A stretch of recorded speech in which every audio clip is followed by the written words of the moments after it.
All right, so let me just click on record because I've heard many scary stories of people doing a Oh no, podcast and not clicking on the on the record button. I can see you have started recording. Yes, and so again, we'll just rip the audio and won't be using the video.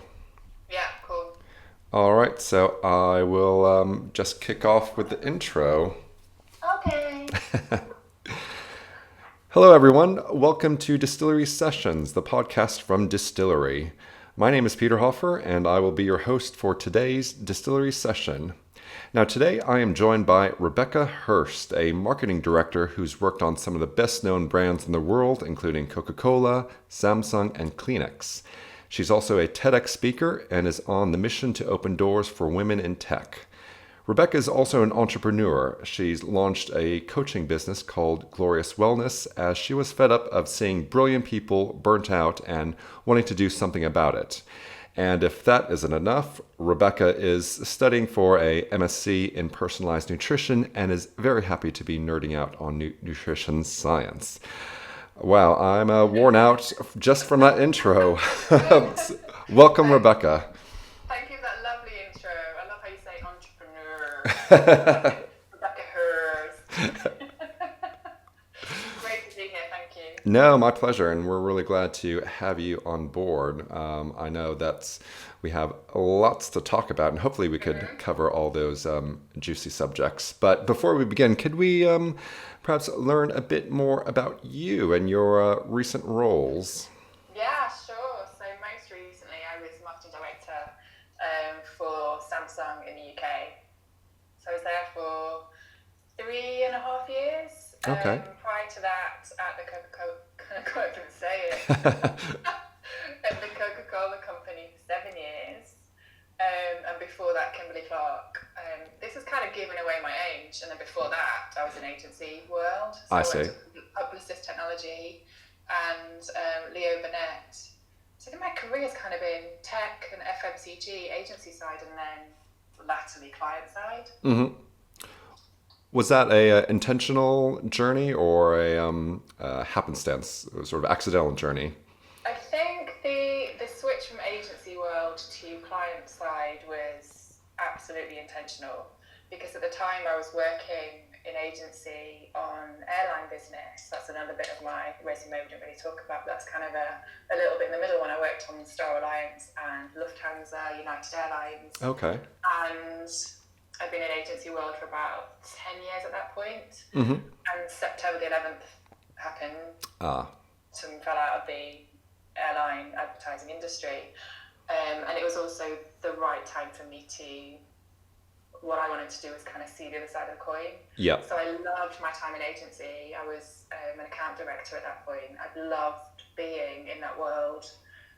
But I also wanted to see all the other stuff that went behind a creative and comms brief. I wanted to see, how to manage a P&L, how to work out supply chain, like all of that gnarly stuff. So that's when I made the move from agency world to Kimberly Clark, which is the home of Kleenex. Yes. So yeah, from airline travel and high flyers to snot, basically. But in terms of any intentionality between tech and FMCG, probably less so. That has been more kind of an evolution. Gotcha. Happenstance, in your words. Yes. So one of the things I like to sort of get your thoughts on is how brands manage fans. And, Yeah. I guess at your recent roles at both Samsung and Coca-Cola, how did you define what fans were in those roles? So I think that they're slightly different in FMCG Mm-hmm. and tech. Not radically different, but slightly different. So in Coca-Cola world, for example, it's a brand that's been around for 135 years now, give or take. Yeah. And if I think about the people, or think about people who buy Coca-Cola, whether it's Red Coke or Diet Coke or any of the others, I found that there's probably three groups. There's the people who will put it in their shopping basket or their shopping trolley week in, week out without much thought. Mm-hmm. There's the active detractors who are saying that Coca-Cola is the devil for peddling sugary soft drinks to people and making them fat. And then there's people who, regardless of what you do, will love you anyway. Like, they will love you. They will buy whatever you've got, come to whatever you're doing, comment on whatever activity you've got going. They are the super, super, super fans who love the brand. So it was really interesting at Coca-Cola to see those almost like those three chunks of people, huge, huge, huge, huge business and brand. And most of efforts and energies go into that. People who want to who will put it in their shopping basket week in, week out. So that's the bread and butter of the business. That's the people that you want to influence with point of sale and price messaging and all that kind of thing. But actually, the people that loved us, the super fans, are the ones that we treated like diamonds. So they would be the ones that, if I think about some of the things we did when I was at the Coca-Cola company, I worked on a couple of big like sporting sponsorships. So the London Olympics 2012, with the venue operations team at the Olympic Stadium. And I also looked after our activation of the FIFA World Cup and Trophy Tour in 2014.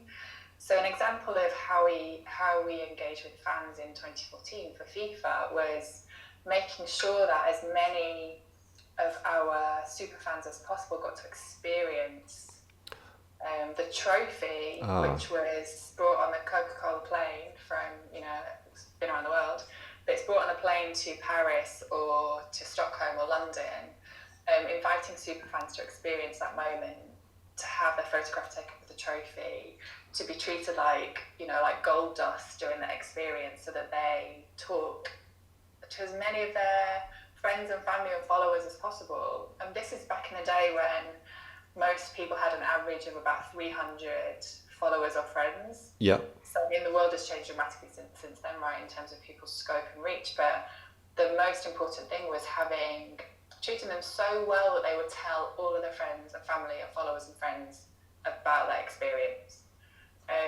So it was, the way that I saw it was they were critical to sparking conversations about Coca-Cola.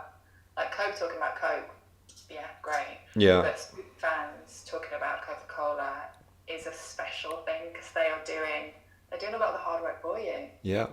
Was that a big shift internally for, I guess, focusing on fans to talk about experiences as opposed to what you mentioned previously of the pure product marketing? Was that a big step for a lot of the people within Coca-Cola? I think there was. I'm not sure it was a big step. I think there was an acknowledgement that two things are needed when it comes to engaging with Coca-Cola fans. Yeah. One is those amazing money can't buy experiences. Yes. Like, come and experience London 2012 at the Olympic Stadium with us. Come to FIFA World Cup Trophy Tour in 2014 with us. Come and do whatever it was. There'd be something that was. And Coke was always really good at taking those properties and activating them in a way that as many people as possible could be touched by them and experience them and get excited about them. But from a product perspective, one of the most successful things I experienced at Coca-Cola in terms of product marketing was, we called it Share a Coke, but it was if you remember when we put names on cans and bottles. Ah, yes. So it was a really small pilot one year because it was a logistical headache, I'm sure you can imagine. And then it was so successful, we rolled it out again in year 2. And I'm talking about the European market. We borrowed the idea from the Australian market and replicated it. But essentially the idea of putting names on pack in loads of different languages, because I was responsible for 13 markets. Mm-hmm. So imagine, again, putting names on packs in 13 different languages. Yes. Was incredible, but I digress. We're not here to talk logistics. But the idea of putting names on packs was something that got people so excited that they could find their name, they could go and hunt for their friend's name or their boyfriend, girlfriend, mum, dog's name. Yep. That we for Mother's Day and Father's Day and Valentine's Day put kind of special sort of themed packs out or themed bottles out with saying "Love you, Mom" and things like that. Yeah. And also, if they weren't able to find what they wanted, we had a microsite set up where you could order like what's the word, a bespoke version. And you weren't allowed to have swear words printed, and we had this algorithm that filtered out any rude words from being printed on bottle. That in itself was again a whole like, topic of many conversations internally. How do we stop people like putting swear words on bottles? But you could have a bespoke one delivered in a beautiful gift pack to somebody or to yourself.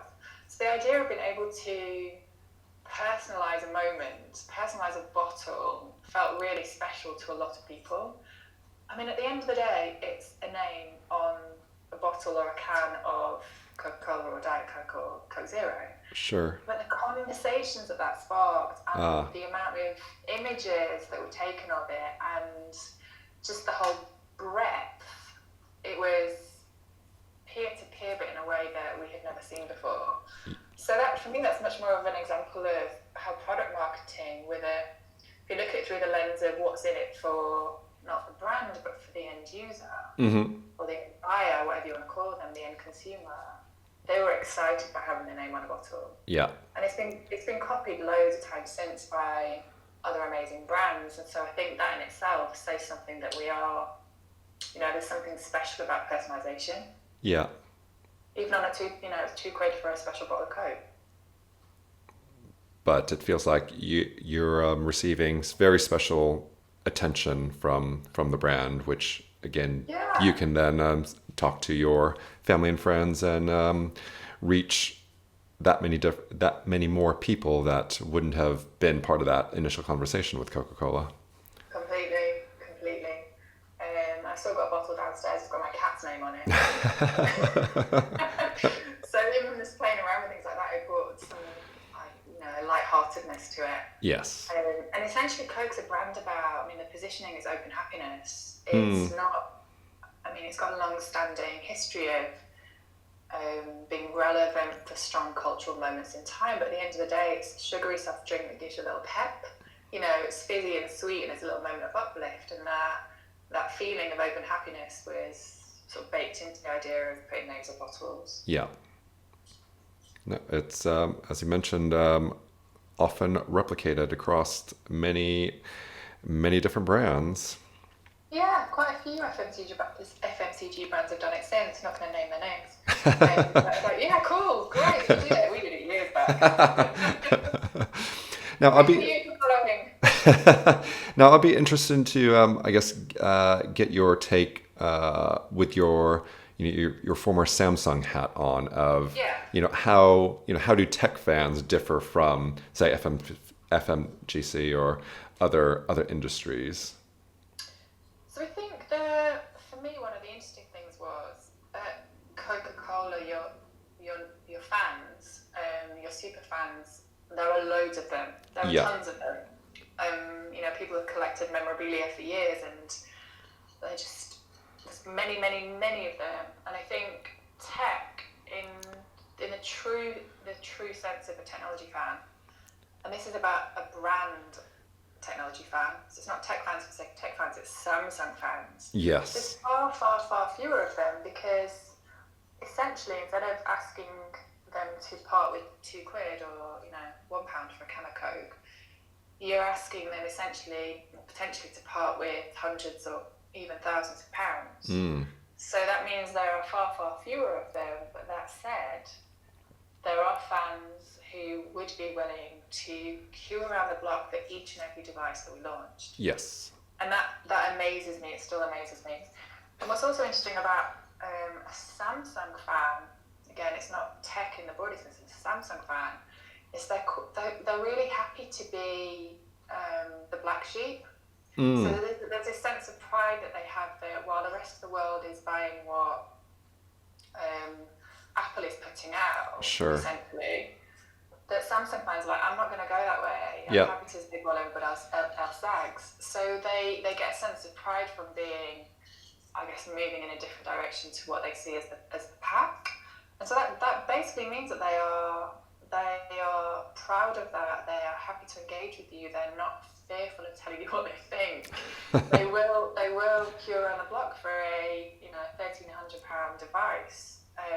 So they are a different animal, but equally important. And probably, I guess, as technology has evolved and the way that we market has changed.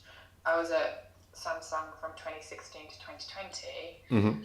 Things have moved on dramatically, even since my Coke days. That their power and their strength, yes, in terms of how many people they're going to share their positive message with about a brand, is so powerful. So I think the similarities with the world of Coca-Cola, but also because the ticket value of a tech device is so much higher, you're asking a lot more of them. Yeah.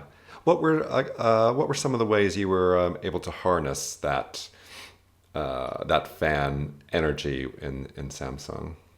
So most recent examples, so they're an active community, and they are happy to engage through Samsung Members, which is an app that's on Samsung phones. Okay. They're very vocal and help each other out with, if there's any tech questions, or they're not quite sure how to do something, or they just found this really cool hack. Like they manage their own community in a way. Mm-hmm.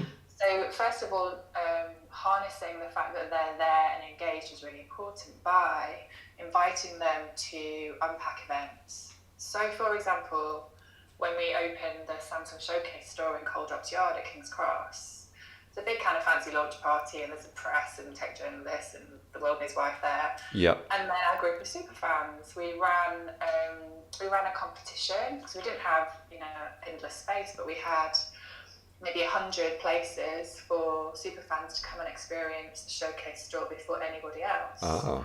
They came in before the store even opened. We gave them the full tour. They had, because there's a beautiful kind of kitchen space there. They came and had food with us. They told us what they think. They took loads of photographs. So making sure that they were the first to know about something that the brand was doing in the UK was critical. Yeah. And likewise, on February 11th this year, we launched the next batch of Samsung devices, including the Galaxy Z Flip. And again, we invited super fans to see the live stream of the San Francisco unpack at King's Cross. But also, we took a handful of them to San Francisco. Oh. So part of my team who look after community and fans and members and all that good stuff took 10 of our fans out to San Francisco and looked after them, again, treated them like gold dust. They were in the audience amongst all the, again, tech journalists of the world. They were about third row from the front. I was on stage, so I got to open the show in San Francisco, and I could see out the corner of my eye a couple of people from my team with the fans that they'd taken out to San Francisco. Wow. One of the most amazing things for me was that I know of them, and I know a little bit about them because we've chosen who we're going to take, but I don't really know them that well. And I got messages from half of them afterwards saying, "Thank you for the experience. Your team were amazing. We had such a good trip to San Francisco. It was so lovely to be part of it." And for them to have just taken the time to message me, I thought was really interesting and just lovely. Yeah. So there's kind of there's power in simplicity in all of this, whether it's tech fans or FMCG, is knowing who they are, who are the people that would queue around the block Yes. for your latest and greatest, who are the ones that would get so excited about a new device that they can't wait to tell everyone about it. They're the ones that you need to have your first conversations with before anybody else, before you put any ad out, or before you put any Metro cover wrap or whatever it is you want to do. Look after your fans first. Yeah, because I guess in some ways the fans know the products or the brand almost as good, or if not better than some people within the company. Is there a difference between? Well, oh no, sorry. Go on. No, you go. Oh no, I was. Now, is there a difference between fans and influencers?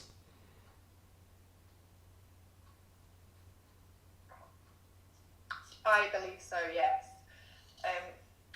In tech world, the way that I see influencers, they're an amazing bunch. No, each and every one of them hung out, not everyone, but the ones that we would invite to some of the big events, hung out with them and really understand where they're going with their business, is that they are talking about tech in its broadest Okay. sense. They're talking about all the brands, all the operators, all the new gadgets, and fans, on the other hand, are super loyal to Samsung. Like, they are Samsung fans first and foremost. So influencers are really important to what we were doing, in a sense of breadth and broadcast and reach and getting a story started. Fans are super important because they are lovers of the brand. They're authentic ambassadors. We don't pay them a penny, we just give them an amazing experience that they can't wait to share. So for me they are both important but play quite different roles. I see. So fans are almost like your unpaid marketing superpowers. That's the way I look at it.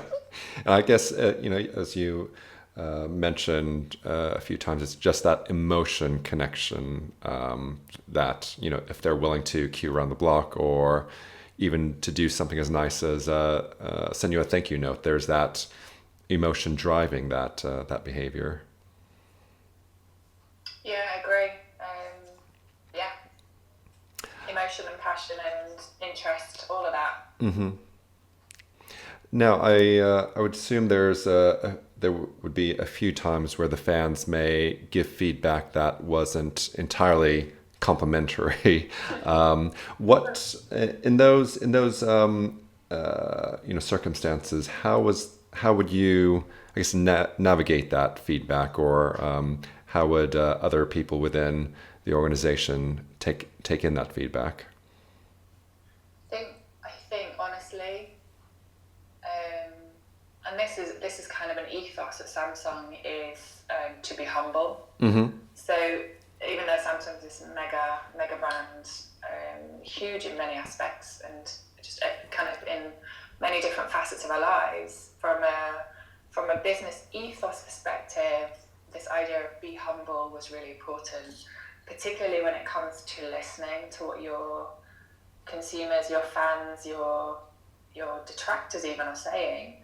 So I think in the situation where feedback comes, if it's positive or negative, you need to listen. Yeah. And that's increasingly challenging when that feedback can come from any direction.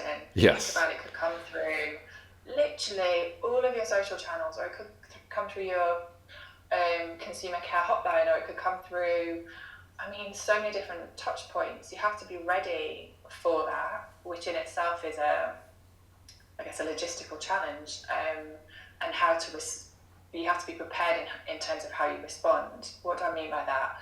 So open to that feedback, ready to engage with that and have a conversation about it, and also if there is an issue, ask for their help to resolve it. So for example, let me make it tangible.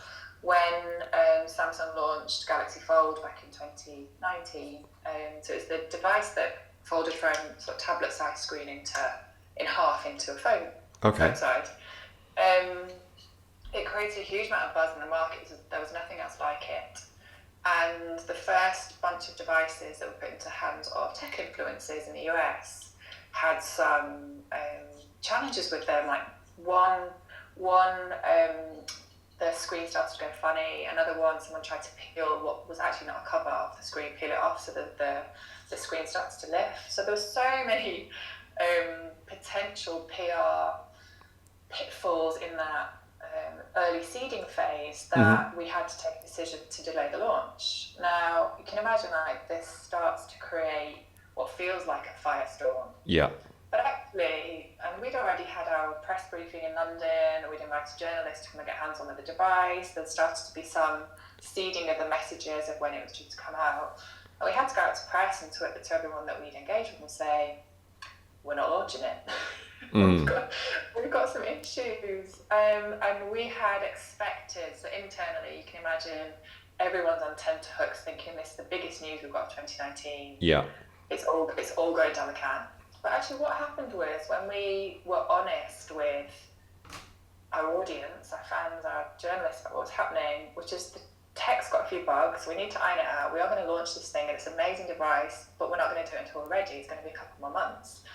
The coverage and the commentary was largely positive because this was the cutting edge of technology, and almost what was coming back was, oh, that's cool. We know this is new stuff. We know that things go wrong with technology when it's brand new. We're really interested, but there wasn't the big negative backlash that we, in a way, internally had expected. So I think my learning from that is be humble and I guess brave enough to go, you know what, we've not got it quite right yet. Yeah.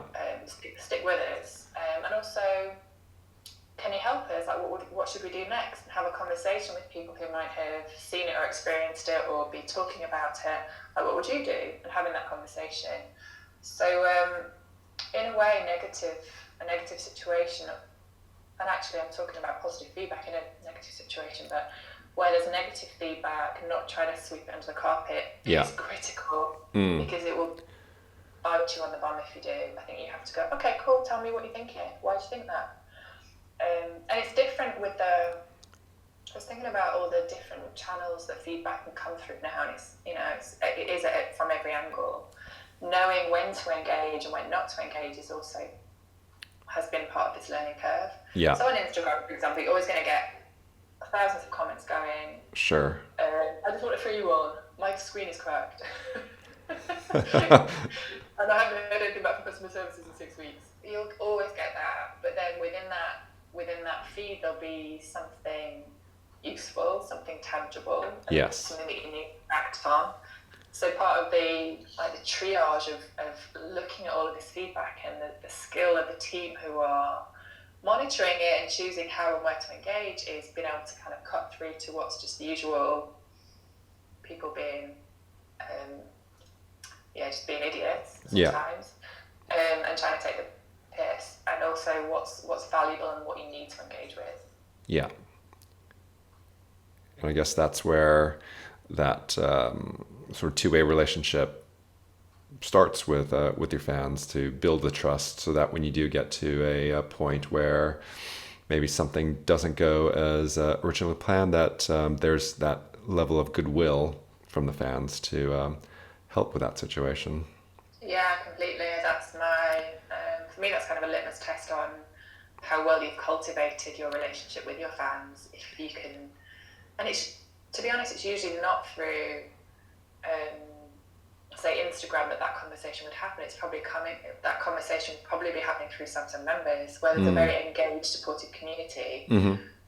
So that, again, it's like different channels need managing slightly differently, but that idea that we can engage with the properly engaged fans on Samsung members and go, what do you think we should do about this? This has all just gone a bit wonky. Yeah.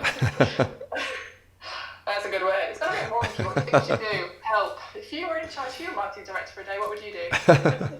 You get some really good things coming back. I'd like to learn a bit more about Glorious Wellness. So what was your motivation for starting this business? Oh, this is going back to my Coca-Cola days. So I was at Coke. I'd just taken on a big chunky job.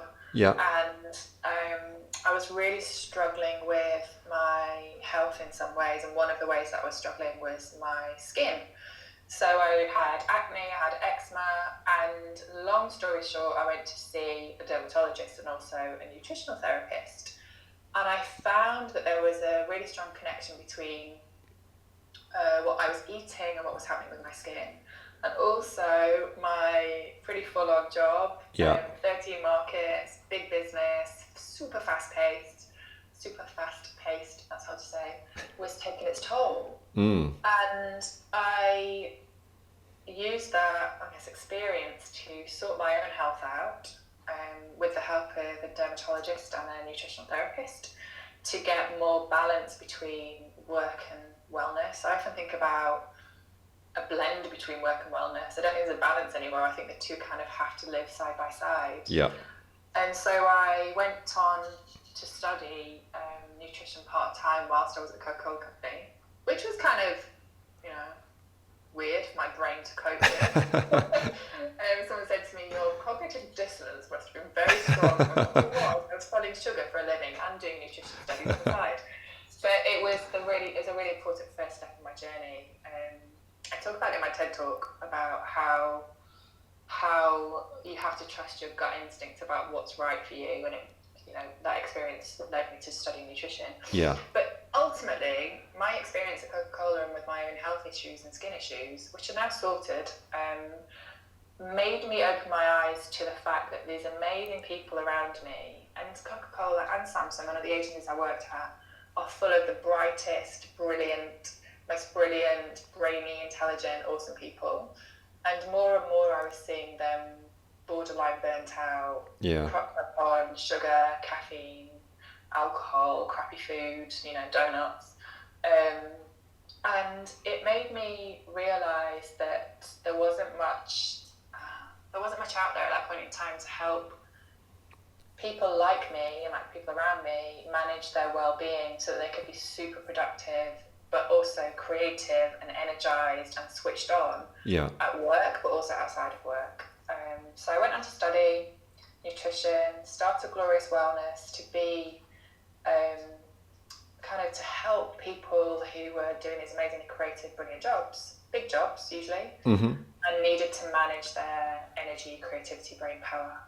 And I've taken that with me through my years at Samsung, nurturing Glorious Wellness alongside my job at Samsung, and also have decided recently to study for an MSc in personalised nutrition, because I think more and more we're seeing that, or my point of view on this is, particularly coming from an agency background and then in the marketing world, that our businesses live or die by the strength of our brain power, our ideas, our creativity, our energy. And through Glorious Wellness, a lot of my clients were and are agency owners, entrepreneurs, creatives, directors, people who rely on, spark and energy and brain power and creativity to make a living. Yeah. And one agency, the guy who set up and owns and has built an independent agency, I started working with him when he phoned me and said, I'm literally propped up on caffeine and jelly sweets. That's all I have all day. I don't have time to eat. I don't have time to think. My agency's growing really fast. I'm going to fall into a heap. Help. And by the time that we'd sort of worked maybe like 3 months together, he said to me, I realised this is so important. My wellness is so important because now I'm making better decisions. I'm judging the agency's work more objectively. My energy is more sustained, and the agency's output as a result is better. I'm like, can you just put that on a billboard for me? Because that is the whole reason that I started Glorious Wellness in the first place, was to help brilliant people be more brilliant. So that's what drives it, and it's my parallel universe to corporate marketing director roles. I firmly believe that I need to give back to this industry, this amazing industry we work in, by helping the people within it to be even more brilliant. And what have you learned about yourself through your work at Glorious Wellness? Oh, good question. A bit self. Yes. Introspection. What have I learned about myself through Glorious Wellness? If we think we've talked about nutrition and well-being, I've learned that my default is, and I blame it on some of the places that I've worked, but that's so not fair. My default is to go at 100 miles an hour most of the time. Samsung was super fast-paced. Coca-Cola was super fast-paced. And in a way, I think I have thrived. The agency world is as well, right? I mean, these aren't 9-to-5 jobs. They are big, all-encompassing roles, and my default is to go 100 miles an hour. Now, having had some time out of that for the last couple of months during COVID, it's been really nice to take my foot off the gas and go, you know what, actually, Yeah. slightly slower pace is probably good for all of us. Mm-hmm. And it's not that I didn't know that until COVID. I knew that, but it's reinforced that pace. And I talk a lot about rest and restore. So in like the glorious wellness methodology, if you will, there's a big chunk of it, a big pillar of it that is called rest and restore. So having time out of the corporate rat race to be able to refresh our brains and to get perspective and to think of new ideas, all of that's critical. So I've learned a lot about myself, which also helps me understand my clients because they are similar. They are, you know, often A-types, pushing fast, pushing hard, wanting to take over the world, wanting to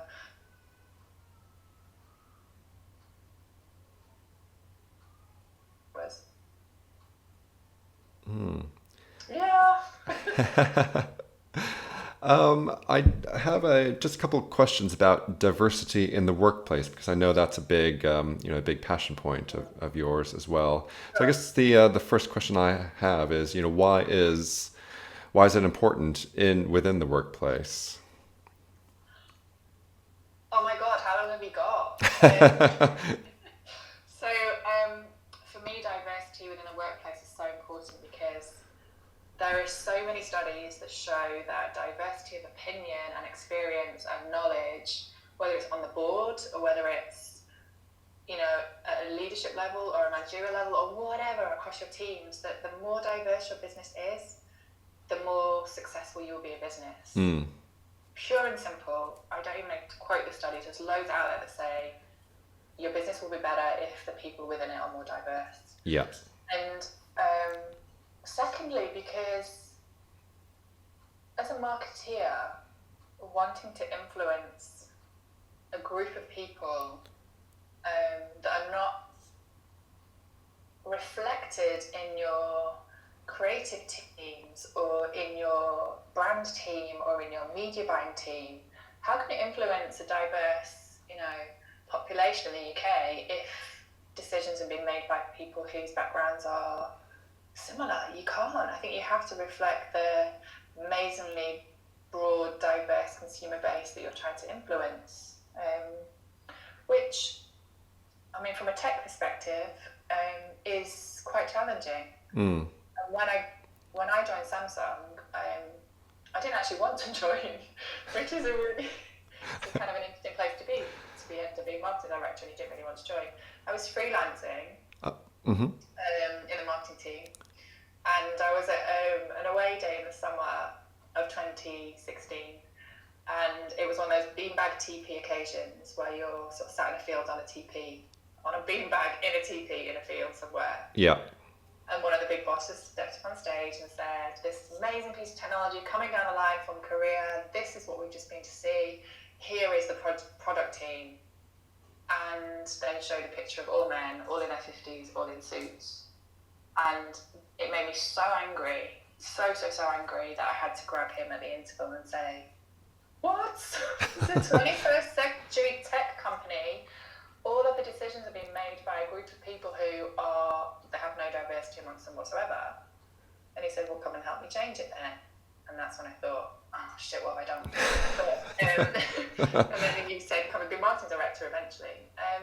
But the most important thing for me in joining Samsung was to show there is a way of bringing diversity of opinion and thought and leadership to a business that didn't reflect that at the time.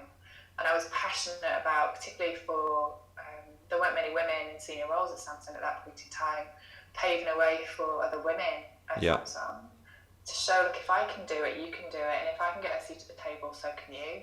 So I went into it with a sort of women in tech perspective, but actually it was I wanted to open a door for diversity in everything that the brand did. Yeah. No, it does make a big difference, I think, from many of our listeners' experiences. I'm sure they've can tell when when diversity is not just a buzzword for certain days or certain months of the year, where it's practiced day in, day out. It does make a big difference. And I think you can't be complacent about it. You have to keep I said to my team, like, our collective genius is what will set us apart. So the collective genius comes from asking the 120 people on my marketing team, asking, not each and every one of them in every meeting, but asking for lots of different inputs. And at the end of the day, not everyone can make those decisions. You've got to call it, but having input on, how's this land with you? Are we missing anything? Do you see any cliches in this? Like, how can we make this better? Yeah. That was that idea of let's harness the collective genius of a diverse team to resonate more strongly with our consumer base. Indeed. That's what I was aiming for. Well, I think we are coming close to the end of our recording, but I do have a couple of quick questions that we ask all people who are taking part in these distillery sessions. Sure, these are ones that worry me most. I have no idea what you're going to ask next. So the first question I have is, what is the last thing that you recommended to a friend or family member? Now, this could be something like a TV show, a new brand, a new recipe. Okay, so this one's easy because I've been talking about it to loads of people recently because I spoke about it on Instagram stories, and that is a daily collagen supplement. Okay. So I've been taking a supplement called Ancient and Brave True Collagen for about 18 months now. Yeah. And I started taking it. I am my own nutritional guinea pig, so I test everything out myself first before I recommend it.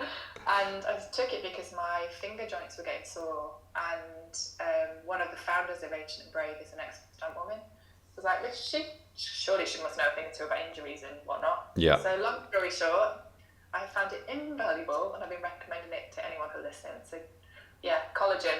Collagen. Yeah. And the other question I have is, what are you a fan of that might surprise most people? Now, this could be something like maybe you're a fan of professional wrestling or crocheting. I'm a fan of really loud guitar music. Oh, okay. I'm a fan of emulating, in the wardrobe sense, Villanelle from Killing Eve. So I am not an assassin. That's not what I'm going to do from the podcast. But every time I watch it, I'm like, oh my god, that coat. Oh my god, that dress. Oh my god, that. So I'm emulating Villanelle in my wardrobe choices. And probably linked to that, this is my final point. I'm building up a collection of, there's a brand in Melbourne called Hearts of Bone. And it's a jewellery brand that starts from, I guess, the idea of skulls and then builds out from. Okay. I've got a bit like, there's a couple of London brands that do similar thing. Great Frog London is one of them. But my Hearts of Bone collection is one skull that's got massive bunny ears, and the next skull has got like Princess Leia hairdo. Mm-hmm. Is that random enough for you? I'm with you on Villanelle. I guess for me, I'm more jealous of her flat in Paris. Every time. Oh, yeah. Yeah, no, I just wanted her flat. Yeah, I hear you completely on that. Listen, you can have a flat and I'll have a wardrobe. Deal. Deal. Okay, so if people wanted to get in contact with you, what's the best way? On Instagram @Glorious Wellness, or my website gloriouswellness.com. Lovely. Well, thank you, Rebecca, for joining me today. And we want to thank everyone for listening. Now, if you want to follow Distillery on our socials, we are @WeAreDistillery. Thanks again for listening, and we look forward to welcoming you again soon. And I'll stop recording now. Cool. Hooray.